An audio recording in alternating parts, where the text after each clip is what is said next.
Bonjour, bonjour à tous. C'est vraiment un honneur et une joie d'être là ce matin. Donc, comme je disais au début, c'est ma première fois que j'arrive même à Fougères. Donc voilà, c'est bien, je découvre en premier l'église, le meilleur endroit de la ville sûrement. Donc voilà, je profite pour vous transmettre toutes les salutations de l'église de Rennes et du pasteur donc, Leandro González. Donc il vous salue bien. Et donc moi, ce matin, je devais venir normalement en famille, avec mon épouse, mes enfants. Malheureusement, les enfants étaient malades cette semaine et ce week-end, c'est ma femme qui est malade. Donc je suis venu seul, mais ils sont de tout cœur aussi avec nous. Et donc, voilà, c'est Alexis, ma femme c'est Kaina, et on a trois merveilleux enfants. Lemuel qui a 4 ans, Eloé 2 ans et Netania qui a 6 mois. Voilà. Donc ça fait du petit monde à la maison à s'occuper. C'est une grâce de Dieu. Lorsque Leandro m'a demandé de pouvoir venir apporter la parole ici à Fougères ce matin, cette semaine, je venais d'apprendre en même temps le décès d'un ami avec qui j'ai passé pas mal d'années à Poitiers pendant mes études. Et hier d'ailleurs, j'étais à son enterrement là-bas. C'était des moments très émouvants, puisqu'il part à 35 ans, laissant une femme et 2 enfants en bas âge. Mais ce qui est étonnant, c'est que dans ces moments-là, il a quand même une sorte de paix qui est là. Il y a la tristesse de la séparation, mais il y a la paix de Dieu qui est là, puisqu'on sait que maintenant il est auprès du Seigneur. Et par la maladie par laquelle il a pu passer, il a souffert pendant plusieurs mois, mais maintenant il repose en paix. En fait, finalement, il nous a seulement précédés, puisque chacun de nous, qui sommes chrétiens, enfants de Dieu, nés de nouveau, eh bien, c'est une aspiration que nous devrions avoir. Aspirer à aller auprès du Seigneur. Aspirer à retrouver le ciel. Et nous croyons qu'un jour, justement, nous serons tous rassemblés avec cette nuée de témoins qui seront ensemble dans le ciel. On pourra proclamer la grandeur, la majesté de notre Dieu. Et il y a tout juste 3 semaines aussi, j'étais au Gabon pour enterrer également mon beau-père, le père de ma femme, qui est gabonaise. Et en fait, ces moments-là me rappellent aussi autre chose. C'est que, tout d'abord, déjà dans notre société, je me rends compte que la mort, on ne veut pas trop en parler. On ne veut pas trop penser au fait qu'un jour, on va partir de cette terre. Et la société, au contraire, nous encourage à vivre de manière effrénée, sans penser au lendemain, comme si on était éternel sur cette terre. Alors qu'en fait, chacun de nous passera. Les uns peut-être vivront jusqu'à une vieillesse, jusqu'à un certain âge, d'autres partiront plus jeunes, mais au final, chacun de nous partira. Et quand on est face à la mort, justement, et ce côté éphémère de la vie, eh bien, on peut que se poser question sur soi-même. Quelle direction est-ce que j'ai pris dans ma vie? Est-ce que les voies que j'emprunte sont celles du Seigneur? Est-ce que le Seigneur n'aurait pas mis un appel dans mon cœur et que je refuse? Ou bien que je fuis peut-être par peur pour différentes raisons? Et lors des obsèques hier, qui ont duré très longtemps, pendant 2h30 ou 3 heures, il y a eu des témoignages. C'était un frère très, très discret, très humble, mais avec une foi sincère pour le Seigneur. Et il y a plein de choses même sur lui que je ne savais pas. Il avait validé sa thèse de doctorat en droit, ça je le savais. Mais en même temps, il s'était aussi inscrit au concours pour être magistrat au Togo. Il a été reçu comme magistrat. Il allait commencer son stage. Il était président d'une association aussi des Togolais à Poitiers qui a fait beaucoup de bien aussi auprès de la communauté, auprès des étudiants étrangers pour prendre soin d'eux. Il était un homme, un père aussi aimant, un mari aimant. C'était vraiment quelqu'un d'exceptionnel. Et le témoignage qu'il laisse en partant me fait poser moi aussi question. Si moi je partais aujourd'hui, est-ce que les gens pourraient dire autant de belles choses sur moi? Et donc, lorsque Leandro m'a demandé d'apporter la parole. J'ai tout de suite eu ce verset qui est venu sur le cœur dans le psaume 51. Redonne-moi la joie du salut. Rends-moi la joie du salut. Et un des témoignages hier, justement, c'est une amie qui disait que dans ce moment-là, on se questionne sur qu'est-ce qui est essentiel dans la vie. Et ce qui est essentiel, en premier, c'est la foi. La foi en notre Dieu. Il y a aussi l'amour, le fait de prendre soin les uns des autres, de nos familles que Dieu nous a confiées, des personnes que Dieu a mis dans notre entourage, de nos frères et sœurs aussi en Christ. Et petit à petit, ce passage a commencé à prendre du sens aussi dans mon cœur. Redonne-moi la joie de ton salut. Parfois, il peut arriver que dans notre vie chrétienne, après les débuts, on est vraiment plein de zèle, plein d'amour pour le Seigneur, plein d'amour pour notre prochain, on a ce feu en nous. Eh bien, il y a un moment donné, on va commencer à peut-être ralentir un petit peu. Alors qu'on venait à toutes les réunions de l'église, on voulait rater aucune réunion, à aucun prix, tellement on était bien dans la présence de Dieu, tellement on était bien ensemble. Eh bien, au bout d'un moment, il y a une sorte de lassitude peut-être qui peut s'installer. Bon, peut-être que c'est pas vous, peut-être c'est seulement moi. En tout cas, c'est ce que j'ai pu vivre, c'est ce que je vois que beaucoup aussi ont pu vivre. Ce qui en donné au fil des années et des années qui passent, on peut commencer à se poser la question, pourquoi finalement je viens à l'église? Pourquoi est-ce qu'on fait les choses de telle manière, de telle manière? Pourquoi est-ce qu'il faut prier? Pourquoi est-ce qu'on doit lire la Bible? Pourquoi? Plein de questions comme ça. Alors qu'au départ, c'était vraiment un élan d'amour qui venait du cœur. À un moment donné, on se demande, mais est-ce que ça a encore du sens? Parce qu'en fait, on peut perdre ce premier amour. On peut oublier que notre joie ne se trouve pas dans les choses de ce monde, ne se trouve pas même dans les bénédictions que Dieu pourrait nous donner. Elle ne se trouve pas dans notre famille, dans le fait que notre Église peut-être est bien, dans le fait qu'on peut avoir un travail qui nous plaît, le travail de nos rêves. Mais on oublie que la vraie joie et la seule joie qui est durable, qui a vraiment du prix et de la valeur, c'est celle qui nous vient du salut que Dieu nous offre. La joie du salut. Et ce matin, on va lire le psaume 51. On va voir dans quel contexte, justement, David a écrit ce psaume et pourquoi il a adressé cette prière à Dieu. Rends-moi, redonne-moi la joie de ton salut. Et avant d'ouvrir la parole, je vais simplement prier. Seigneur, tu es là ce matin parmi nous. Ton esprit agit dans nos cœurs. Nous t'avons loué, Seigneur. Nous avons élevé ton nom, Jésus. Et nous croyons que tu es là ce matin. Tu parles, Seigneur, à chacun de nous, Seigneur. Et nous te prions, viens, Seigneur. Viens, Seigneur, trouver une terre qui soit bonne, qui soit prête à accueillir ta parole, Seigneur. Viens, Seigneur, ouvre nos oreilles spirituelles. Ouvre nos yeux pour que nous puissions te voir et t'entendre, Seigneur Jésus. Alors que tu vas venir peut-être frapper à nos cœurs. Nous te prions, Seigneur, que nous ne fermions pas nos oreilles et notre cœur à toi, Seigneur, mais que nos cœurs soient ouverts, Jésus, parce que tu veux continuer à faire ton œuvre ce matin. Une œuvre de restauration, Seigneur. Une œuvre, Seigneur, pour glorifier ton Église, Jésus. Pour faire se tenir devant toi une Église forte, Seigneur.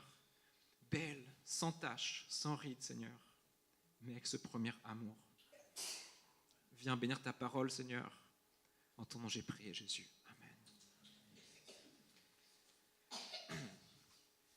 Je vais lire le psaume 51 en entier. Après, on va pouvoir le parcourir un petit peu ensemble, bout par bout. Donc, verset 1. C'est bon, tout le monde a trouvé. Au chef de chœur, psaume de David. Lorsque le prophète Nathan vint chez lui après son adultère avec Bath-sheba. Ô Dieu, fais-moi grâce conformément à ta bonté. Conformément à ta grande compassion, efface mes transgressions. Lave-moi complètement de ma faute et purifie-moi de mon péché, car je reconnais mes transgressions et mon péché est constamment devant moi. J'ai péché contre toi seul. J'ai fait ce qui est mal à tes yeux. C'est pourquoi tu es juste dans tes paroles, sans reproche dans ton jugement. Oui, depuis ma naissance, je suis coupable. Quand ma mère m'a conçu, j'étais déjà marqué par le péché. Mais tu veux que la vérité soit au fond du cœur. Fais-moi connaître la sagesse dans le secret de mon être. Purifie-moi avec l'hysope et je serai pur. Lave-moi et je serai plus blanc que la neige. Fais-moi entendre des chants d'allégresse et de joie, et les eaux que tu as brisées se réjouiront. Détourne ton regard de mes péchés, efface toutes mes fautes. Ô Dieu, crée en moi un cœur pur, renouvelle en moi un esprit bien disposé. Ne me rejette pas loin de toi, ne me retire pas ton Esprit Saint. Rends-moi la joie de ton salut, et qu'un esprit de bonne volonté me soutienne. J'enseignerai tes voies à ceux qui les transgressent, et les pécheurs reviendront à toi. Ô Dieu, Dieu de mon salut, délivre-moi du sang versé, et ma langue célébrera ta justice. Seigneur, ouvre mes lèvres, et ma bouche proclamera ta louange. Si tu avais voulu des sacrifices, je t'en aurais offert, mais tu ne prends pas plaisir aux holocaustes. Les sacrifices agréables à Dieu, c'est un esprit brisé. Ô Dieu, tu ne dédaignes pas un cœur brisé et humilié. Dans ta grâce, fais du bien à Sion. Construis les murs de Jérusalem. Alors tu prendras plaisir aux sacrifices de justice, aux holocaustes et aux victimes tout entières. Alors on offrira des taureaux sur ton autel. Amen.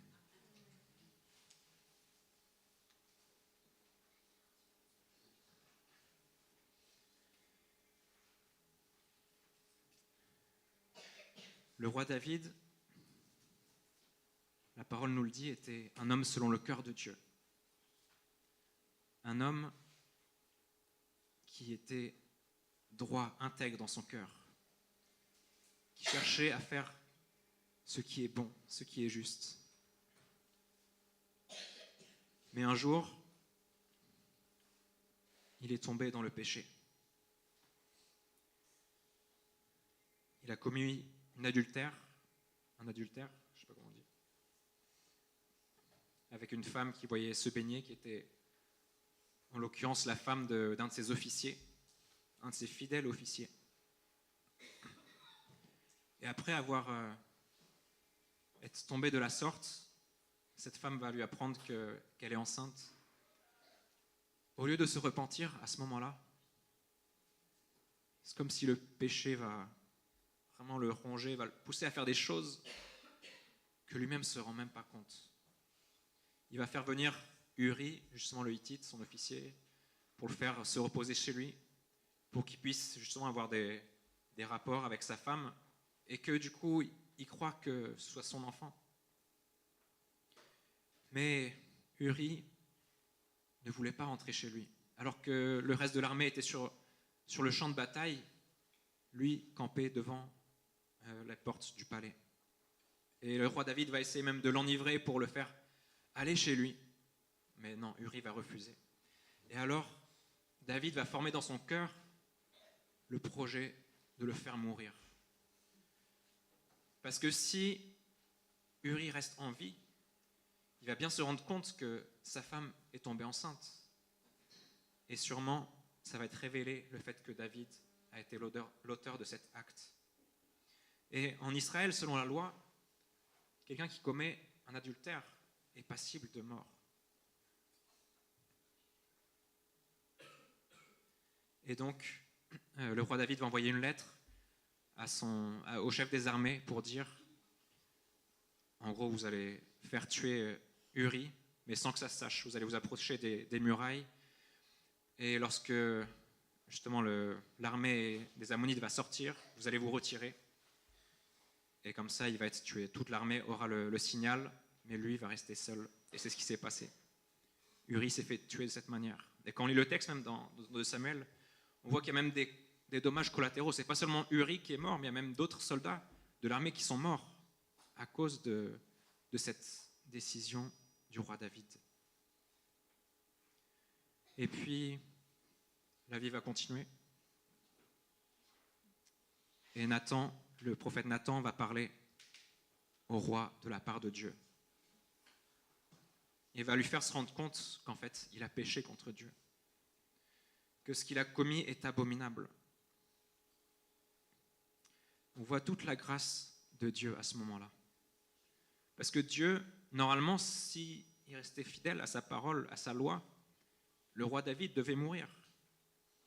Il a non seulement commis un adultère avec une femme mariée, et en plus, il a commis un meurtre prémédité. Même dans le droit français, je pense que c'est un des pires crimes, c'est le meurtre avec préméditation. Mais Dieu va envoyer son prophète pour parler à David, pour que David puisse se repentir. Et c'est ce qui va se passer. David va se repentir. Le prophète Nathan va prendre une image d'abord d'un roi, d'un homme riche en tout cas qui avait beaucoup de brebis, beaucoup de bœufs, et un homme pauvre qui avait une seule petite brebis. C'était toute sa richesse. Il avait dépensé tout son argent pour cette brebis. Et cette brebis même mangeait dans sa gamelle. Il dormait avec la brebis tellement elle lui était chère. Mais il y a un homme qui va venir de voyage, et l'homme riche, au lieu de prendre une bête de son troupeau pour préparer à ce voyageur, il va aller prendre la brebis de l'homme pauvre. Et sur ces paroles, le roi David va s'enflammer de colère. Mais qui est cet homme? Cet homme doit mourir. Cet homme est passible de mort. Ce qu'il a fait est atroce. Et pour ce qu'il a fait, il va rembourser 4 fois plus. Il va rendre 4 brebis. Et le prophète va lui dire, cet homme, c'est toi. Cet homme que tu viens de condamner, c'est toi. Et David va s'humilier devant Dieu. Il va demander pardon. Il y aura des conséquences sur sa maison, parce que non seulement il a commis ces actes, mais en plus, à cause de ça, les armées étrangères, les peuples étrangers ont fait d'Israël un sujet de moquerie. Ça, on lit aussi dans 2 Samuel 15 ou 16.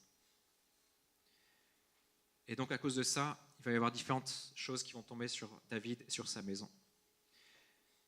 Mais j'imagine c'est à la suite de ça que David va composer ce psaume 51 que nous venons de lire. Ce psaume est donc écrit dans un esprit repentant.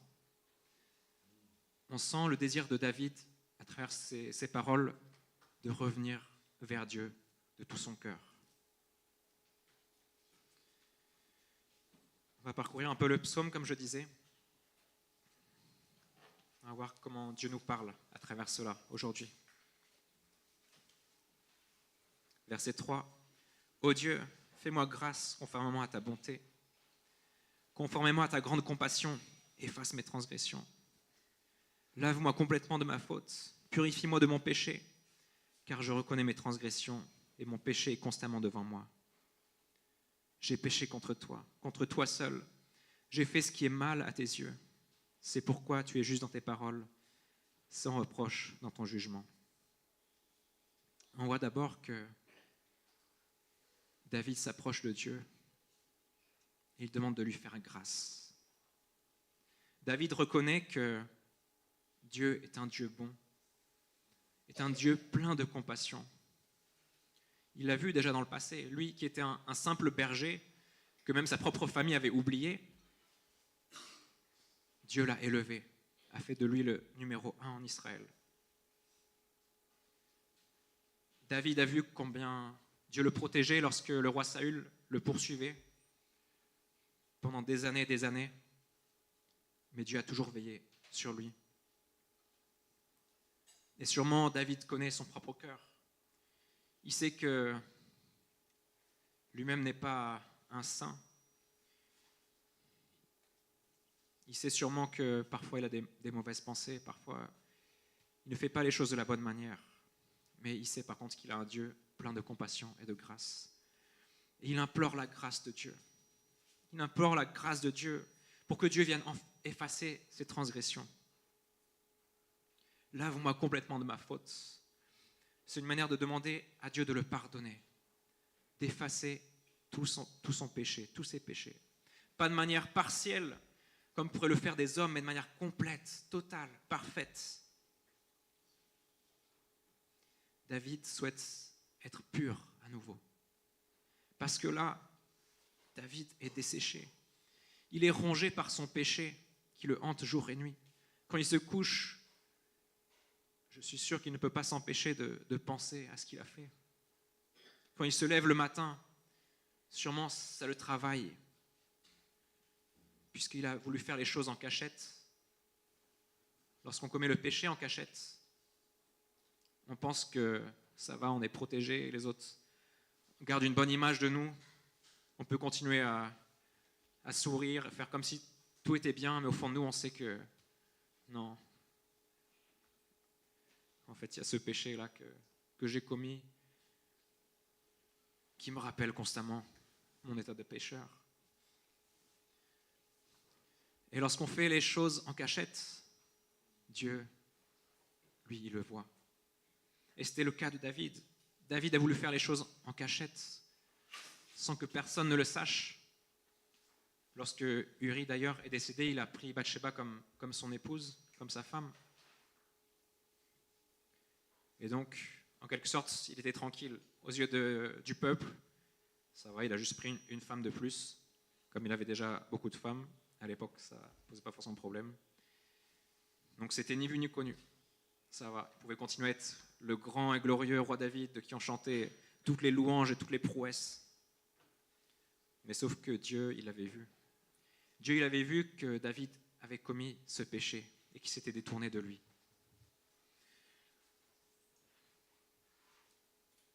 Et quelle libération souvent de pouvoir confesser son péché lorsqu'on s'est éloigné de Dieu. Il ne faut pas négliger la puissance de la confession. Même si c'est un frère à une sœur, un parent à un ami, au pasteur, n'importe qui. Mais le fait de pouvoir confesser de sa bouche que nous avons péché, que nous regrettons cela, c'est une vraie libération, je vous l'assure. Alors David reconnaît qu'il a commis le mal, qu'il a enfreint la loi de Dieu. Et ce péché le condamne dans sa conscience. Alors il a ce soupir du cœur. Seigneur, s'il te plaît, fais-moi grâce. Viens me pardonner. Conduis-moi vers le chemin du pardon. Les sentences que tu as données sur ma vie de condamnation sont justes, puisque c'est ce que je mérite. Je ne mérite pas plus que ça. Les enfants vont s'entretuer par l'épée. Seigneur, c'est toi le juste juge. Un autre homme prendra toutes mes femmes et commettra l'adultère devant le peuple entier. Seigneur, c'est toi le juste juge. Mais seulement, permets-moi de m'approcher à nouveau de toi. Permets-moi à nouveau de connaître ta paix, de connaître la joie que c'est de louer ton nom.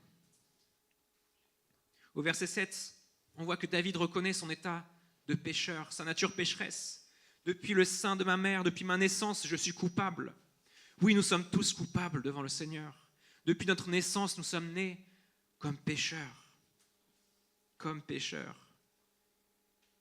Mais au verset 8, on lit « Mais tu veux que la vérité soit au fond du cœur. » Tu veux que la vérité soit au fond du cœur.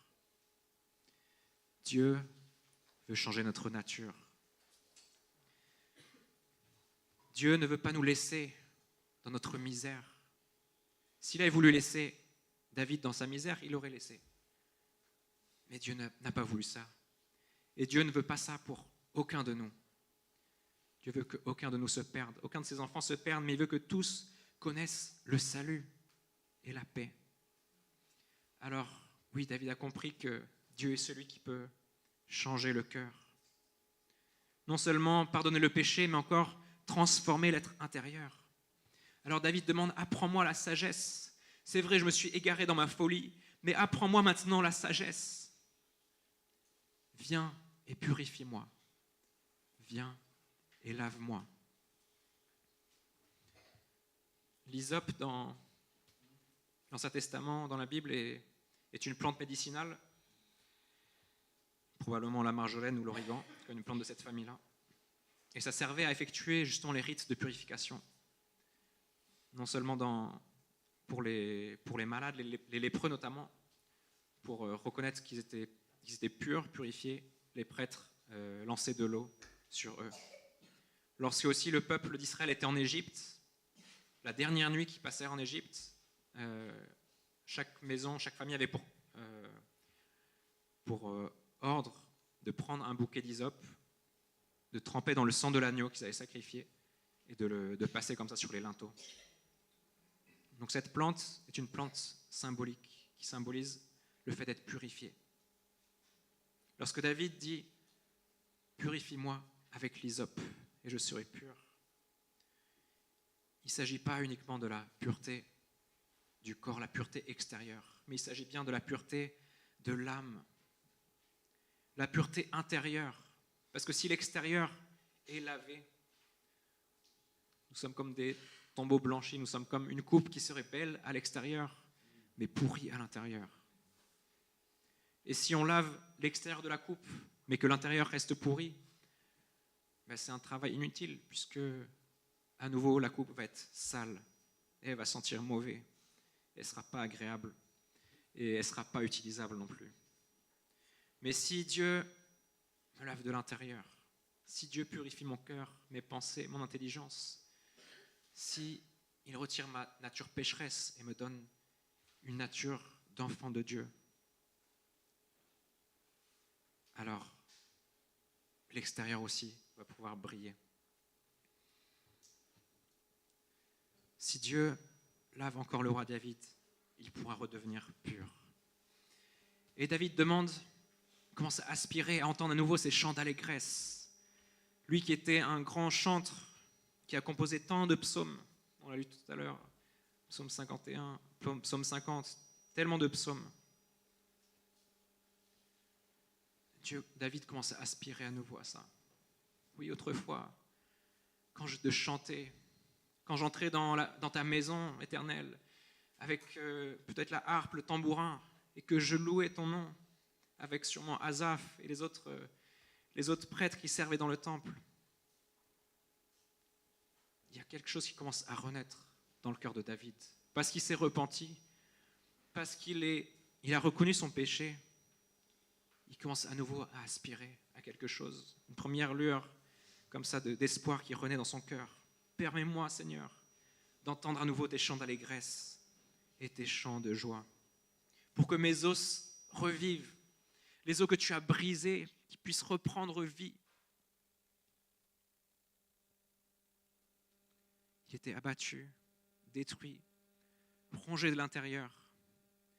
Comme on va le voir, il avait justement perdu cette joie du salut. Ce premier amour qu'il avait pour le Seigneur, il l'avait perdu. Mais David demande que Dieu détourne tous ses regards de ses péchés. Et au verset 12, qui est un petit peu le cœur du psaume, on va voir cette prière tellement forte, tellement puissante. Ô Dieu, crée en moi un cœur pur. Renouvelle en moi un esprit bien disposé. Ne me rejette pas loin de toi et ne me retire pas ton Esprit Saint, mais rends-moi la joie de ton salut et qu'un esprit de bonne volonté me soutienne. J'enseignerai tes voies à ceux qui les transgressent et les pécheurs reviendront à toi. Alléluia. Que ce soit notre prière ce matin, à chacun. Seigneur, viens créer en moi un cœur pur. Viens créer en moi un esprit bien disposé. Que mon esprit soit disposé à te louer, quelles que soient les situations par lesquelles je traverse. Même quand c'est difficile dans ma vie, que je puisse avoir ce cœur pur et ce cœur d'adorateur, ce cœur qui souhaite te célébrer. Seigneur, je ne veux pas regarder aux circonstances de la vie, aux difficultés de la vie, même quand elles peuvent être grandes et terribles, le Seigneur est là. Et comme je disais au départ, en introduction, La plus grande joie que l'on peut connaître, c'est la joie qui vient du salut. Alors les autres choses peuvent ne pas fonctionner comme on le souhaite, ne pas fonctionner comme on l'a prévu, mais si nous avons le Seigneur et si nous avons cette joie du salut, alors nous pourrons nous réjouir en lui. Et nous pourrons dire constamment ses louanges. Et nous pourrons témoigner aussi autour de nous que nous avons un Dieu vivant et vrai. Amen. Hier, après les obsèques, justement, j'ai déjeuné avec une sœur, une maman de l'église. Et elle fait les marchés comme ça, elle vend un petit peu des produits qu'elle fabrique. Et elle dit, sur le marché, elle me partageait combien, avec, c'est pas les collègues, mais les autres personnes qui vendent sur le marché, souvent étaient tristes. Mais elle dit, mais comment c'est possible? Elle leur dit, mais vous vendez beaucoup plus que moi, mais pourquoi vous êtes triste comme ça? Elle a juste la joie de faire. Elle a la joie de partager avec les clients qui peuvent passer, de transmettre la joie. Et peu importe si elle va faire du chiffre ou pas, peut-être qu'elle va même rien vendre, mais peu importe, il y a la joie dans son cœur. Et ça, c'est la joie du Seigneur. Et les personnes justement qui vendent autour d'elle ont pu lui demander plusieurs fois, mais comment ça se fait que toi tu es dans la joie, tu es joyeuse comme ça, tu es sereine? Mais elle dit, mais moi j'ai la joie du Seigneur. Moi j'ai la joie du Seigneur. Et alors qu'elle est passée par des temps très difficiles, elle a connu ce que c'est d'être dans le besoin, de ne plus rien avoir sur son compte, d'être vraiment dans des galères financières et même d'autres types de galères. Maintenant que Dieu lui donne même un peu, elle se réjouit de cela. Et c'est vrai que parfois, on n'a pas connu des grandes difficultés. Et c'est pour ça, peut-être la moindre chose peut nous aigrir. La moindre petite chose peut nous faire en sorte que on va laisser notre côté chrétien, on va reprendre le côté charnel. Peut-être quelqu'un va nous regarder de travers, ou sur la route, quelqu'un va nous couper la route, et on va être dans une grande colère. Mais ça ne doit pas être comme ça. N'oublions pas que nous avons un Dieu de grâce et que nous sommes vivants par la grâce encore aujourd'hui. Alors oui, David demande que Dieu renouvelle cet esprit bien disposé en lui. C'est vrai, il est tombé vraiment plus bas que terre. Lui, le grand roi David, est devenu un misérable roi David. Mais il n'aimerait pas rester ce misérable David. Il aimerait devenir à nouveau, pas ce grand roi qu'on respecte, mais surtout cet adorateur. Ce serviteur de Dieu qu'il aime de tout son cœur. Cet homme justement selon le cœur de Dieu. Je ne pense pas que le roi David cherche la gloire des hommes. Mais ce qu'il cherche, au contraire, c'est le Seigneur. Un cœur à cœur avec le Seigneur. Un cœur à cœur avec le Seigneur. Et David croit dans le fait que Dieu peut changer justement son cœur, la nature de son cœur, que Dieu peut orienter ses pensées qui sont mauvaises, perverties. David demande aussi à Dieu de ne pas retirer son Esprit Saint. David n'avait pas perdu son salut. David était toujours sauvé. Mais simplement, le Saint-Esprit qui était en lui était attristé. Le Seigneur était attristé. Et c'est pourquoi son âme était desséchée. Au lieu que le Saint-Esprit lui inspire des chants de louange et des chants de joie, eh bien, c'est comme si David l'avait éteint. Et maintenant, il était sec dedans de lui. Son cœur était aride.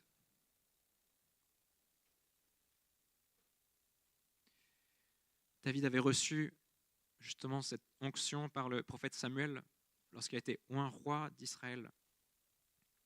Et l'Esprit était là. L'Esprit ne l'avait pas quitté. Parfois, on peut croire, lorsqu'on pêche, lorsqu'on se détourne, que ça y est, le Saint-Esprit ne vit plus en moi. Ça y est, là, ce que j'ai fait est trop grave. Je suis tombé tellement de fois dans ce péché. J'ai demandé tellement de fois pardon au Seigneur que là, cette fois, je pense que Dieu ne va plus me pardonner. Je pense que là, son esprit a dû se retirer de moi, c'est sûr. Mais non, le Saint-Esprit est toujours là. puisque notre salut ne s'appuie pas sur nos propres actes, nos propres œuvres, sinon personne de nous ne serait sauvé. Mais le salut s'appuie sur la foi en Christ, sur la grâce de Dieu. C'est Dieu qui nous offre le cadeau de la foi. Non, Seigneur, non sur nos actes à nous, mais sur sa promesse et sur sa parole à lui. Alors si aujourd'hui tu te sens comme ça indigne, j'aimerais te dire, le Seigneur est toujours là. Si tu as donné ton cœur au Seigneur, le Seigneur est toujours là. Peut-être tu l'as attristé et peut-être que tu n'arrives plus à revenir auprès de lui, mais n'écoute pas les mensonges du diable qui veulent t'empêcher de retourner auprès de ton Dieu. N'écoute pas ces mensonges-là du diable qui te font croire que tu es indigne, tu ne vaux rien. C'est vrai, tu es indigne, mais nous tous, nous sommes indignes. Mais le Seigneur est juste et bon pour nous relever. Et la parole nous dit que 1000 fois le juste tombe, mais à chaque fois, le Seigneur le relève. Amen.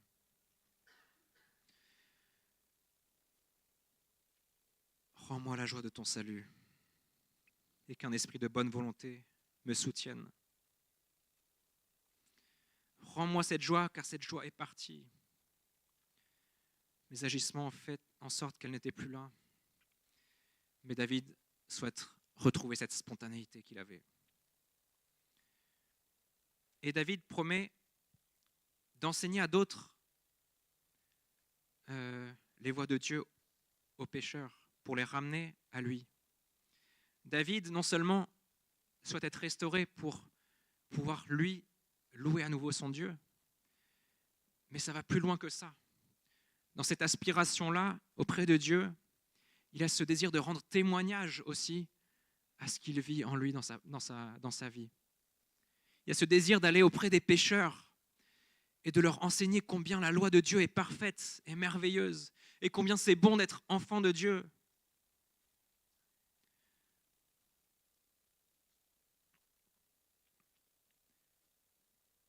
Oui, parfois, on peut avoir une vie en Christ centrée sur nous-mêmes. On peut avoir une vie où juste on s'occupe de soi.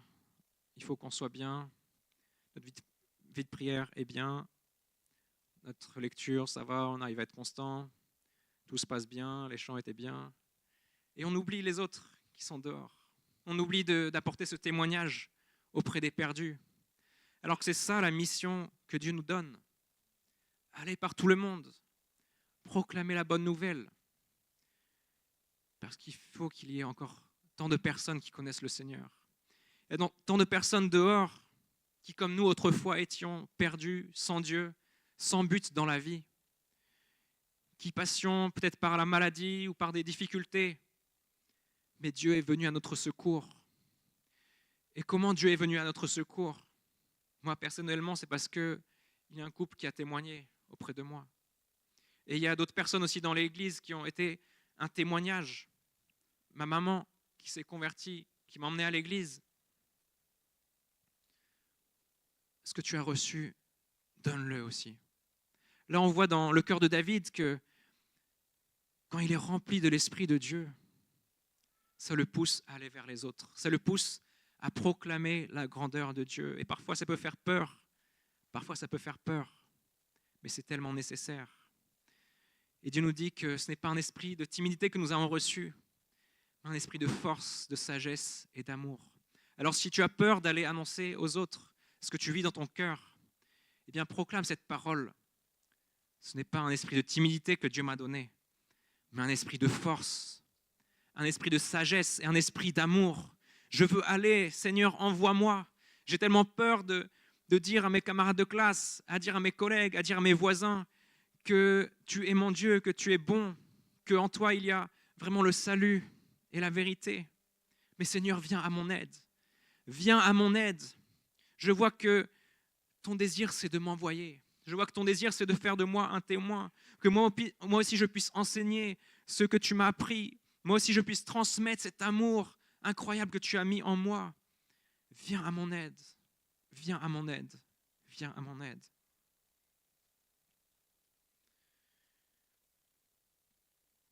Ô Dieu, Dieu de mon salut,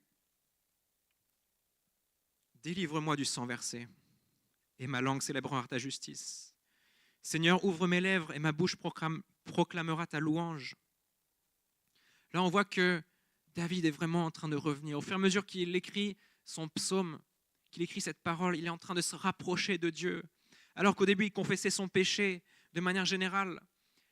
Là, il commence à être plus spécifique. Il est en train vraiment de dire, Seigneur, c'est vrai, j'ai versé du sang innocent. Alors qu'il avait honte de s'approcher de Dieu, il avait peur d'être rejeté peut-être.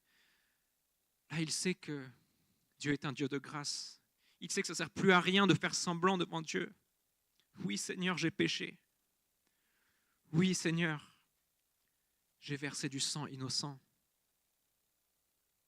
Un homme innocent est mort à cause de mon orgueil, peut-être de ma vanité.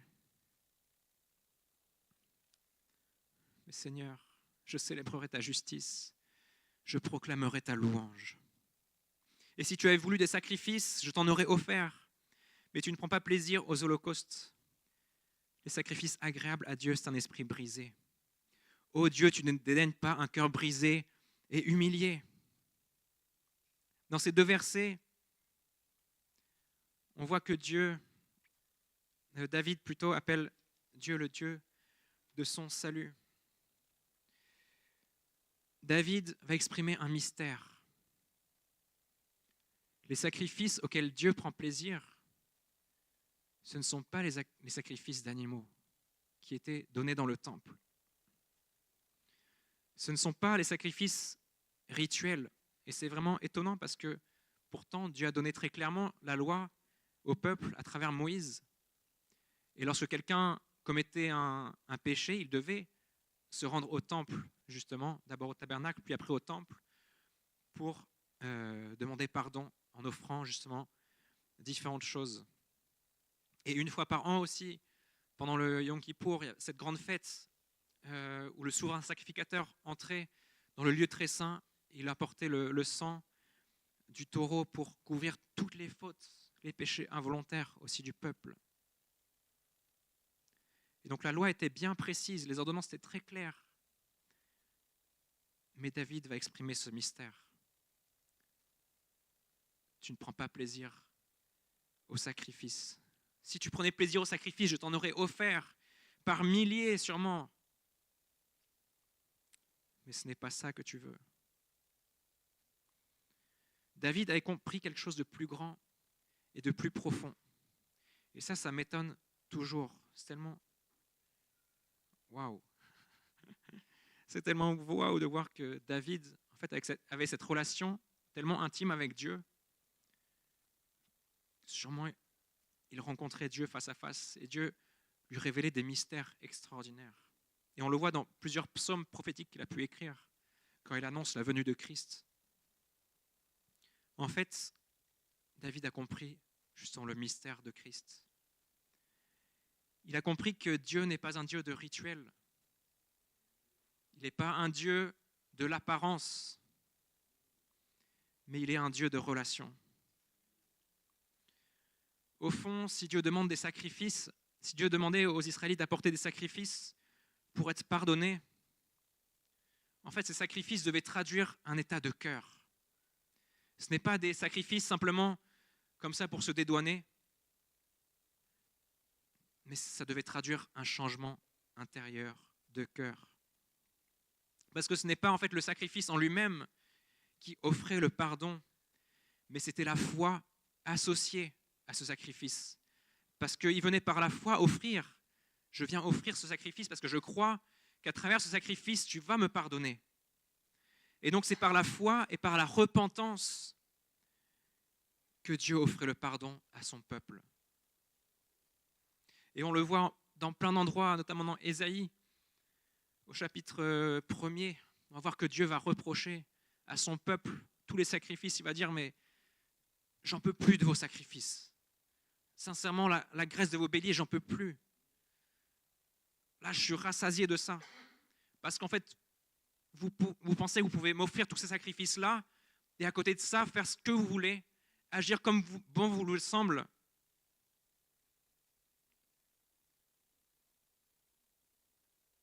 Et justement, Ésaïe 1, verset 16, il va dire « Lavez-vous, purifiez-vous, ôtez de devant mes yeux la méchanceté de vos actions, cessez de faire le mal, apprenez à faire le bien, recherchez la justice, protégez l'opprimé, faites droit à l'orphelin, défendez la veuve. » Dieu attend un état de cœur.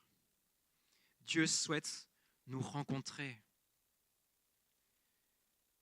Dieu souhaite nous rencontrer. Les sacrifices agréables à Dieu, c'est un esprit brisé et humilié. David a réellement compris et entendu le cœur de Dieu. C'est un esprit brisé et repentant que Dieu désire. Le sacrifice peut être apporté de manière rituelle, sans changement dans le cœur, sans repentance, c'est-à-dire sans la vraie volonté de se détourner de son péché. Ça ne suffit pas de demander pardon à Dieu. Mais il faut que cette demande de pardon s'accompagne avec le désir de se détourner totalement de son péché. Le désir de tourner le dos, littéralement, c'est ça la conversion, faire un demi-tour sur son péché, sur sa vie passée, pour se diriger vers Dieu et Dieu seul. Voilà le sacrifice auquel Dieu prend plaisir. Et voilà auquel il prend plaisir encore aujourd'hui. C'est lorsqu'un cœur brisé s'humilie devant lui, reconnaît son état de pécheur, reconnaît son besoin d'un sauveur et d'un Seigneur.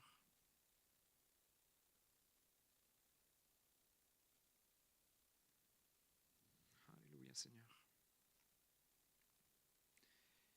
Et dans cette dernière partie,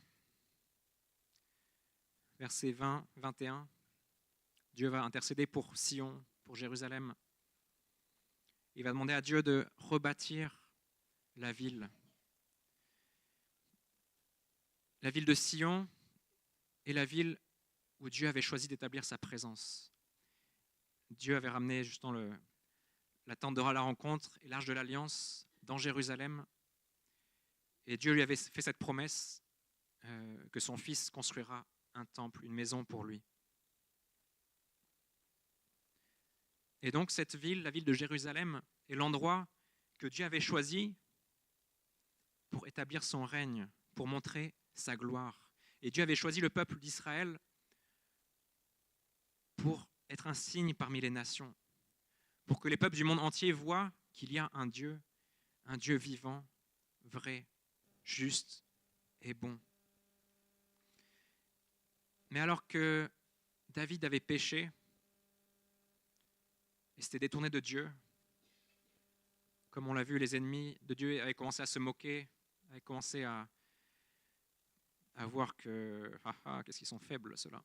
Et en fait, la force de Dieu, la force du peuple d'Israël, venait de Dieu simplement. Ça venait pas de leur armée, ça venait pas de peut-être leur stratégie militaire, mais ça venait simplement du fait que Dieu était avec eux. Et ça, on le voit bien dans le livre de Josué, lorsque le peuple va aller conquérir Jéricho, il y a un homme Akan qui va voler quelque chose alors que tout devait être détruit dans la ville. Et Jéricho, c'était vraiment la forteresse. C'était peut-être la plus grosse ville de la région, à la porte de l'entrée du pays de Canaan. Et après ça, il y a une petite ville là, on ne pourrait pas se dire un village, mais c'était une petite ville, Haï. Et David ne m'a même pas envoyé toute son armée, il va envoyer, allez, on va envoyer quelques hommes comme ça. Déjà, je pense qu'il avait oublié que c'était Dieu qui avait permis qu'ils battent Jéricho. Mais donc Josué, pardon, je ne sais pas si j'ai dit David. Mais Josué va en tout cas envoyer quelques hommes, et finalement ils vont être vaincus parce que Dieu n'était plus avec eux. Et en fait, la force d'Israël se trouvait dans le fait que Dieu était avec eux. Et Dieu voulait révéler sa gloire au monde entier. Et donc, si Jérusalem était faible, si le roi David était faible, eh bien, le peuple ne pouvait plus être une lumière pour les nations. Alors David demande, viens, rétablis Jérusalem. Viens, rétablis mon règne, non pour moi, mais pour que ta gloire éclate. Et c'est lorsque, justement, toutes choses seront rétablies, lorsque la ville sera rétablie, lorsque moi-même je serai rétabli, que maintenant tu prendras à nouveau plaisir à recevoir les sacrifices et les holocaustes. Amen. Alors ce matin, je crois que si Dieu nous adresse cette parole, peut-être on a pu se retrouver dans certaines certaines paroles que le roi David a écrites, prononcées. Mais je crois que Dieu nous appelle à revenir à cette première amour, à cette joie que procure le salut, cette simplicité de cœur, cet esprit bien disposé, vraiment à quelque chose d'authentique. Comme on l'a dit, Dieu est un Dieu de relation. Et ce qu'il désire, c'est une vraie relation avec toi, avec moi. Et je me suis rendu compte quand je préparais ce passage, enfin ce message plutôt, Dieu m'a vraiment interpellé aussi personnellement. C'est vrai que pendant quelques années, j'ai eu une période où je me sentais vraiment un peu desséché dans mon cœur. Et souvent, ce verset-là revenait sur mon cœur. Rends-moi la joie de ton salut. Et vraiment, j'avais cette aspiration. Je ne comprenais pas qu'est-ce qui se passait, pourquoi c'était tellement dur de prendre du temps avec Dieu, pourquoi c'était tellement dur juste d'exprimer de la joie, en fait. J'avais plus vraiment cette joie.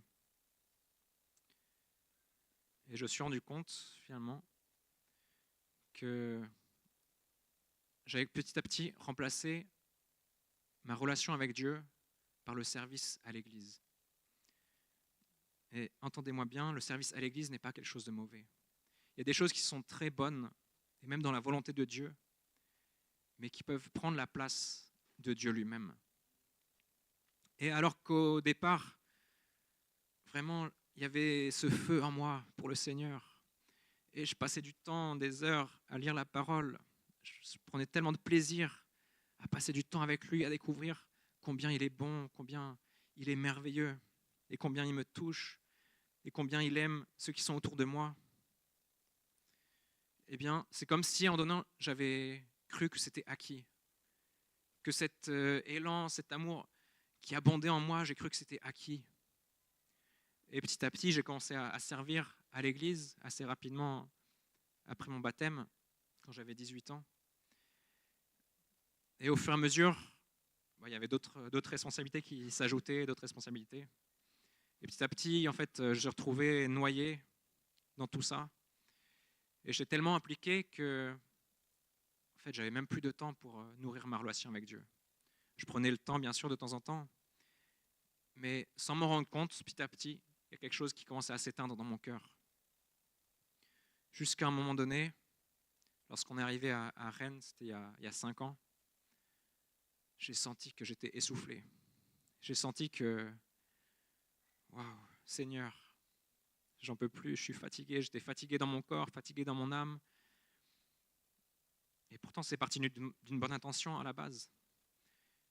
Et je ne peux pas reprocher ça à mon pasteur ou à mes responsables, puisque c'est moi qui n'ai pas veillé sur ma relation avec Dieu. C'est moi qui aurais dû faire de ma relation avec Dieu une priorité. C'est moi qui aurais dû mettre des limites à un moment donné et dire, bon, bah là, peut-être que j'ai besoin de faire un break pour me recentrer sur Dieu, ou peut-être là, cette responsabilité, c'est un peu trop, et je vais dire non. Souvent, on n'arrive pas à dire non.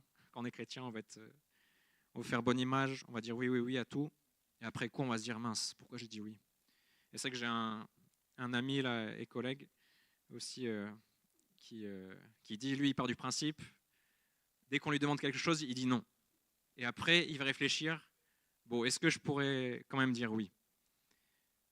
Mais je trouve que c'est une bien meilleure attitude pour se protéger aussi, au lieu de dire oui tout de suite, après dire ah mince, pourquoi j'ai dit oui?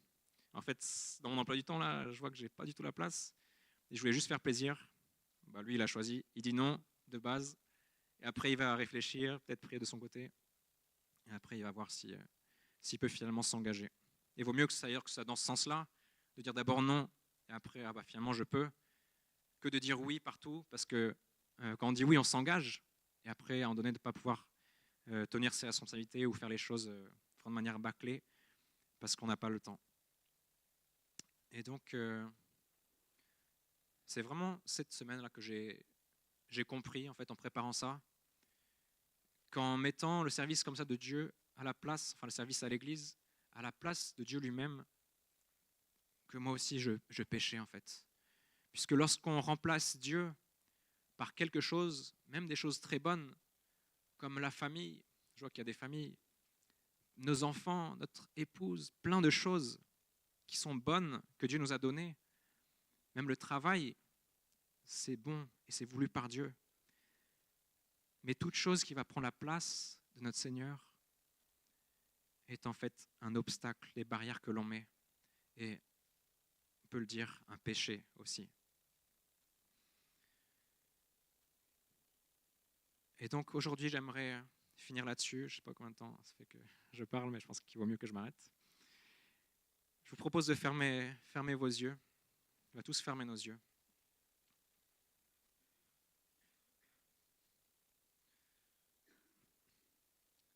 Et on va prier ensemble. Et j'aimerais peut-être faire un appel ce matin. Si certains sentent qu'ils se sont éloignés de Dieu à cause de différentes raisons, quelle que soit la raison, à cause d'un péché, à cause de, peut-être comme moi, d'avoir négligé sa relation avec Dieu, d'avoir, quelle que soit la raison, si seulement dans ton cœur tu sens que tu es loin de Dieu, qu'il te manque quelque chose de ce premier amour, cette première joie, cette joie du salut, qui est la seule joie véritable, eh bien, j'aimerais t'inviter, peut-être tu peux lever la main, et on n'est pas là pour regarder qui lève la main, se juger, mais lève simplement la main. Et même si tu es un responsable dans l'église, même si tu sers dans l'église, si tu as besoin, lève la main. Parce qu'il n'y a pas de plus grande joie que de voir son frère, sa sœur, qui revient à Dieu de tout son cœur, qui a ce désir encore de s'approcher de Dieu. Merci pour les mains qui se lèvent. Seigneur notre Dieu, ce matin, plus que jamais, nous réalisons combien nous avons besoin de toi, Seigneur.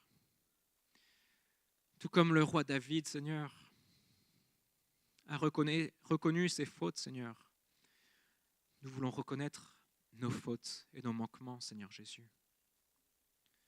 Nous sommes loin d'être parfaits, mais nous ne voulons pas que ce soit une excuse, Seigneur, pour demeurer loin de toi, car tu ne donnes pas d'excuses, Seigneur. Tu n'acceptes pas les excuses, Seigneur, parce que toi, Seigneur, tu as offert ta vie à la croix pour qu'on puisse s'approcher de toi, Seigneur, pour qu'on puisse se jouir, Seigneur, de cet état d'enfant de Dieu, cet état de serviteur, d'adorateur. Tu as ouvert, Seigneur, l'accès au temple, à ta sainte présence, au lieu très saint, Seigneur. Et aujourd'hui, nous avons accès à toi. Où que nous soyons, Seigneur Jésus, même dans la voiture, même, Seigneur, dans notre chambre, Seigneur, au travail, ta présence est là. Ton lieu très saint est là, Seigneur, et nous avons accès à toi. Seigneur, ce matin, tu vois, mes frères et mes sœurs, qui comme moi aussi veulent, Seigneur, s'approcher de toi, demander pardon. Demander pardon parce que ils ont pu, pour diverses raisons, délaisser ce premier amour, délaisser cette relation qu'ils ont pu avoir avec toi. Ô Seigneur, viens et fais ton œuvre, restaure les cœurs, restaure les âmes, Seigneur Jésus. Viens faire ton œuvre, Seigneur. Merci parce que tu n'es pas un Dieu rancunier, Seigneur Jésus. Tu n'es pas un Dieu de condamnation, Seigneur. Mais aujourd'hui, tu offres encore ta grâce et tu répands ton esprit, Seigneur. Alors vois, Seigneur, le cœur qui est meurtri, le cœur qui est brisé, humilié ce matin, et viens restaurer, Seigneur. Viens restaurer mes frères et mes sœurs.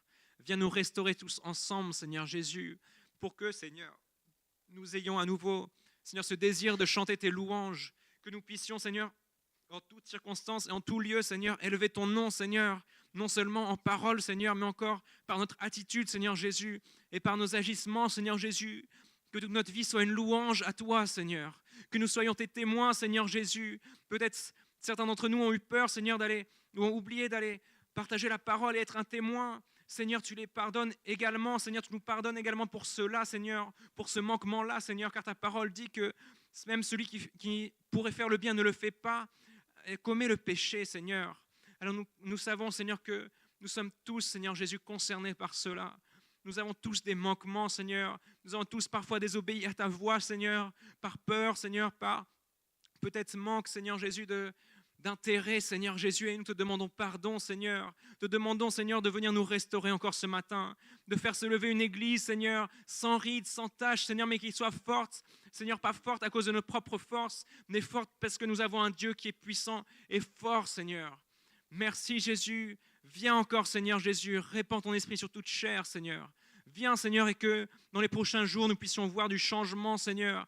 Il puisse y avoir plusieurs qui viennent témoigner devant ici, Seigneur, que tu as changé, Seigneur, leur cœur, que tu es revenu, Seigneur, faire grâce, Seigneur Jésus, que tu es venu, Seigneur, faire ton œuvre et restaurer ce qui était brisé. Seigneur, je bénis ton nom ce matin. Nous bénissons ton nom, Seigneur, car tu es un Dieu vivant et vrai, comme cela a été dit dans les chants, dans les prières. Tu es un Dieu vivant et vrai, Seigneur, et tu vis en nous, Seigneur. Merci, sois béni, Jésus. Amen.